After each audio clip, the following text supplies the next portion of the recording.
Day 7 of Browns training camp is in the books, Mary Kay, and the big thing is now we're on to the Orange and Brown scrimmage Friday night, First Energy Stadium. There'll be an Orange team, a Brown team, first team offense against the second team defense, and then vice versa in the next series. So it's going to be kind of interesting to see these guys in a real game setting. Yeah, I mean, it's live tackling. It's going to be great for the fans. And one of the biggest things that will happen is Hugh Jackson will get a good evaluation of the quarterbacks. And of course, they won't get sacked, to the ground or anything like that. So you will not see Myles Garrett sacking Deshaun Kaiser. That's not going to happen.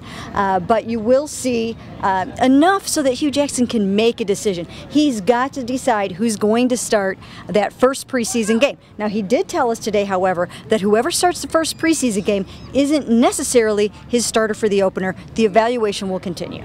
And of course, the defense, we're going to get a chance to kind of see them.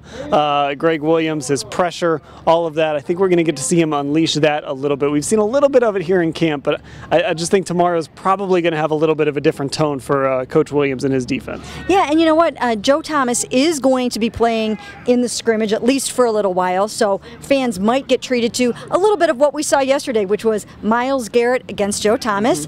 Joe held his own a couple of times, and then we saw that one time where Myles just blew past him around the edge. So fans could be in for a treat with those two going up against each other, and just lots of things to watch. And speaking of Joe Thomas too, a chance to kind of get our first look at that offensive line, that new interior of that offensive line. We'll get to see all three of those guys play, and that's going to be important in a live situation.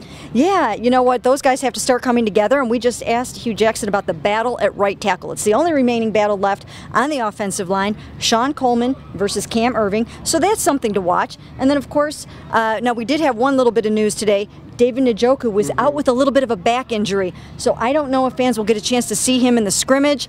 He might have to rest that back a little bit. Yeah, that of course would be disappointing, but for the most part, everybody should get to see who they want to see tomorrow night, maybe outside of David Njoku. And we'll have full coverage of that. We'll have full coverage of today. All of it lives at cleveland.com/Browns.